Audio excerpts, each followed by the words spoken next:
અમદાવાદના રખિયાલ બાપુનગરમાં તલવાર થઈને પોલીસ સામે થનારા ફઝલ, અલ્તાફ, મહેફૂઝ અને સમીરની ધરપકડ પછી તેના અવૈધ મકાનો પર બુલડોઝર ચાલ્યા।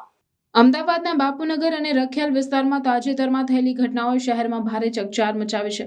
ફઝલ, અલ્તાફ, મહેફૂઝ અને સમીર નામના 4 અસામાજિક તત્વોએ તલવાર લઈને પોલીસ સામે દાદાગીરી કરી। આ ઘટનાના વિડીયો સોશિયલ મીડિયા પર વાયરલ થયા બાદ પોલીસ તંત્ર હરકતમાં આવ્યું અને આ ચારેયની ધરપકડ કરવામાં આવી। આરોપીઓની ધરપકડ બાદ પોલીસ તંત્રએ તેમના અવૈધ મકાનો પર બુલડોઝર ફેરવીને તેને ધરાશાયી કર્યા। આ કાર્યવાહીથી શહેરમાં કાયદો અને વ્યવસ્થાની સ્થિતિ મજબૂત કરવાની કોશિશ કરવામાં આવી છે।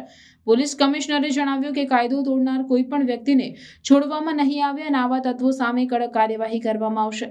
આ ઘટનામાં ફઝલ, અલ્તાફ, મહેફૂઝ અને સમીરની ધરપકડ બાદ પોલીસ દ્વારા તેમના મકાનોની તપાસ કરવામાં આવી હતી। આ મકાનો ગેરકાયદે બનાવવામાં આવ્યા હતા અને તેમાં અસામાજિક પ્રવૃત્તિઓ ચાલી રહી હતી।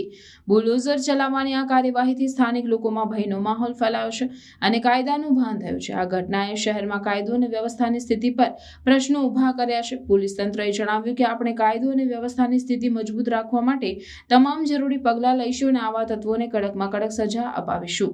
આ ઘટનાથી શહેરના નાગરિકોમાં ભય અને અસુરક્ષાની લાગણી ફેલાઈ છે, પરંતુ પોલીસની આ કડક કાર્યવાહીથી લોકોમાં કાયદો અને વ્યવસ્થાની સ્થિતિ મજબૂત થવાની આશા છે।